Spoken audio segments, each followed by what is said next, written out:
अगले दिन मेरा सामना बबून्स के मुखिया से हुआ। वो अब भी निगरानी में जुटा था और मैं ये सोचकर हैरान था कि क्या वो आज भी अपनी जिम्मेदारी निभाता रहेगा, क्योंकि इन सब का ध्यान तो सिर्फ खाने की तरफ था। पर हाँ, इस बार वो नीचे मौजूद अपने पड़ोसियों के साथ कुछ बांटने को तैयार थे। ऊपर से उन पर सॉसेज ट्री के जो फूल बरसाए जाते हैं उनके लिए वो शुक्रगुजार हैं, चाहे ऊपर मौजूद बबून्स द्वारा ऐसा जानबूझकर किया जाता हो या नहीं।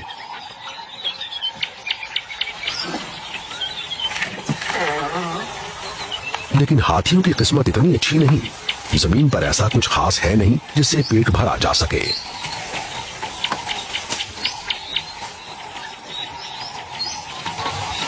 झुंड की सबसे बड़ी हथनी ही सबसे ऊंची डालियों तक पहुंच पाती है, और क्योंकि वो माँ है तो वो ताजा कोपलों को अपने बच्चों को दे देती है।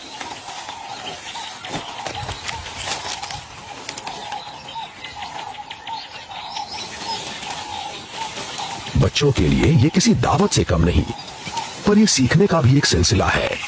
इन्हें पेट भरने में मदद करके इनकी माँ इन्हें ये भी सिखा रही है कि जिंदा कैसे रहा जाए, और ये काफी तेजी से सब सीख भी रहे हैं।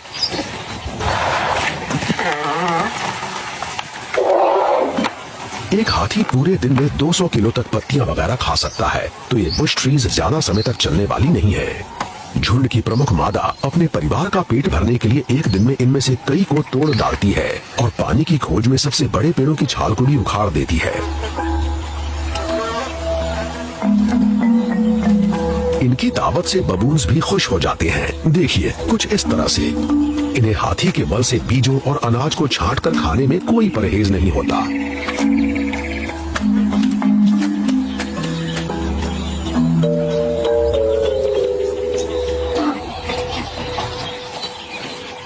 अगर आप पानी तक नहीं पहुंच सकते तो जिंदा भी नहीं रह सकते। बबून का झुंड फिर से रेत की नदी पर लौट आता है। यहाँ सिर्फ वही प्रजातियां जिंदा रह सकती हैं जो जानती हैं कि पानी को कैसे ढूंढा जाए। ये महारत होती है बंदरों, हाथियों और ज़ीब्राज़ में।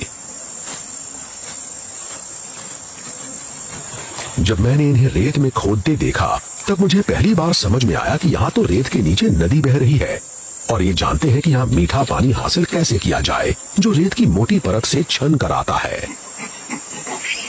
पर कुछ जीव ऐसे हैं जो बबून्स के इस तरह यहाँ कब्जे को लेकर खुश नहीं हैं।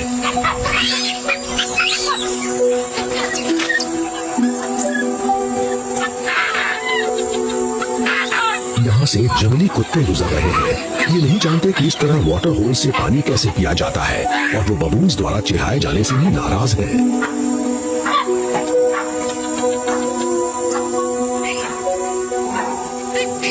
मुखिया तो उन्हें ये बताने के लिए भी नीचे आता है कि इनकी मौजूदगी यहाँ कोई नहीं चाहता। ये अपनी गंध से अपने इलाके की निशानदेही करता है, और कुत्तों का मुखिया भी इसका जवाब देता है।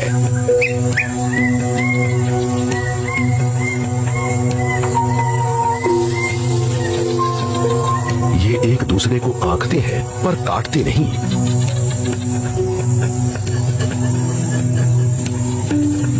वैसे भी जंगली कुत्ते यहाँ ज्यादा समय तक टिकने वाले नहीं हैं। ये खाना बदोश है और इनका अपना कोई इलाका नहीं होता। ये बस तभी कहीं रुकते हैं जब माताएं बच्चों को जन्म दे रही होती हैं।